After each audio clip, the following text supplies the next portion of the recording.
Salut à toutes et à tous. Avec la lumière solaire qu'elle reçoit, la haute atmosphère de Jupiter devrait avoir une température moyenne de 200 Kelvin, moins 73 degrés Celsius. Mais au lieu de ça, elle est de 700 Kelvin, 427 degrés Celsius. Cette forte anomalie thermique, qui interroge les planétologues depuis très longtemps, vient de trouver une réponse. Ce seraient les aurores polaires qui produiraient un échauffement de toute l'atmosphère de Jupiter. L'étude est parue dans Nature.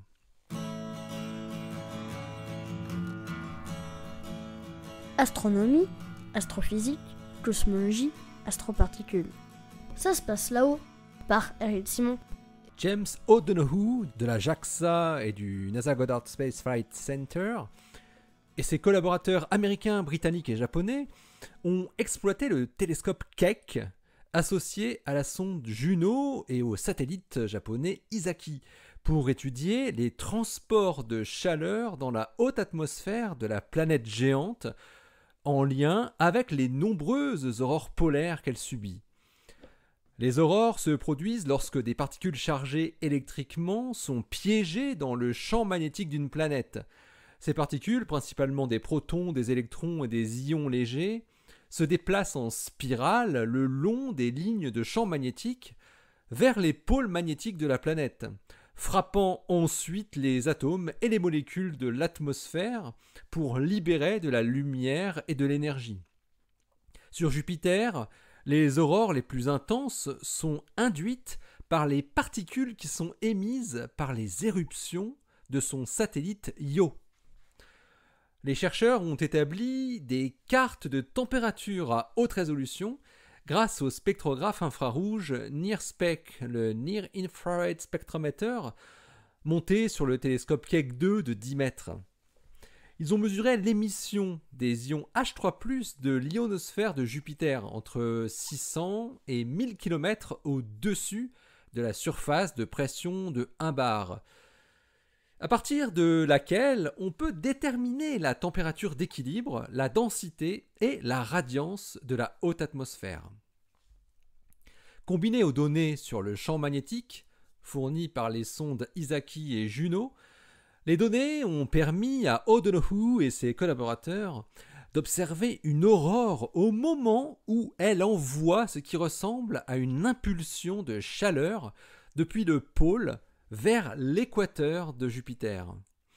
Les planétologues ont créé 5 cartes de la température atmosphérique à différentes résolutions spatiales. La carte à la plus haute résolution montrant une mesure moyenne de la température pour des carrés de 2 degrés de longitude par 2 degrés de latitude.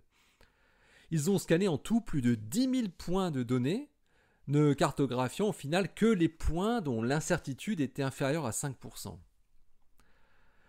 Les modèles de l'atmosphère des géantes gazeuses suggèrent que l'énergie thermique est comme aspirée de l'équateur vers le pôle et déposée dans la basse atmosphère dans ces régions polaires. Mais ces nouveaux résultats vont à l'encontre de ce modèle car ils suggèrent que les aurores boréales à évolution rapide peuvent entraîner des vagues d'énergie dans l'autre sens, des pôles vers l'équateur.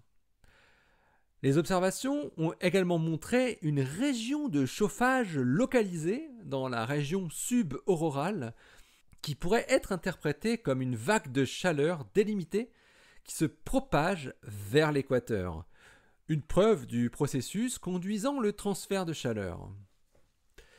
Les données du champ magnétique de Juno ont quant à elles fourni des informations sur l'emplacement exact de l'aurore. La température de la haute atmosphère jovienne qui est mesurée varie de 1000 Kelvin au niveau des pôles à 600 Kelvin au niveau de l'équateur. Alors ces données confirment l'idée que la chaleur générée dans l'atmosphère aurorale est transportée loin des pôles par des vents méridiens. Le couplage magnétosphère-atmosphère est donc à l'origine des événements de réchauffement global sur Jupiter, selon les astronomes.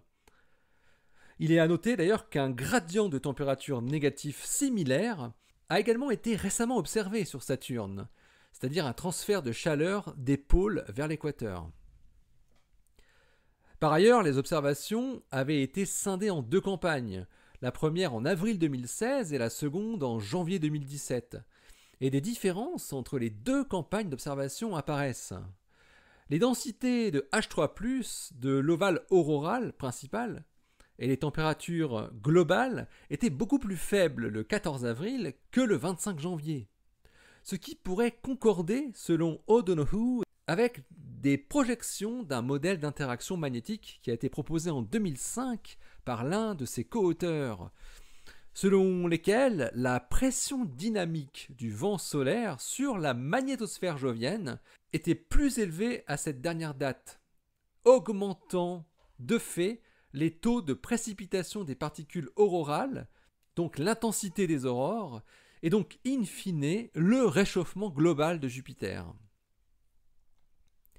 Les chercheurs vont maintenant continuer à analyser des données infrarouges de Jupiter et produire d'autres cartes thermiques avec pour objectif d'observer en direct une aurore en train de générer un autre point chaud en l'observant cette fois-ci sur une période de 2 à 3 jours consécutifs, ce qu'ils n'avaient pas pu faire précédemment, afin de pouvoir suivre le transport d'énergie tout autour de la planète. L'article de James O'Donoghue et ses collaborateurs est paru dans Nature, le numéro 596, daté du 4 août 2021. Il porte le titre Global Upper Atmospheric Heating on Jupiter by the Polar Array. Allez, d'ici la prochaine, portez-vous bien, restez bien les yeux vers le ciel et puis restez bien les yeux vers Jupiter, justement, que vous pouvez admirer maintenant dès 22h30, dès la nuit tombée, dans la direction du sud-est, ainsi que toute la nuit. Et vous verrez également Saturne à sa droite, si vous êtes attentif. Allez, salut!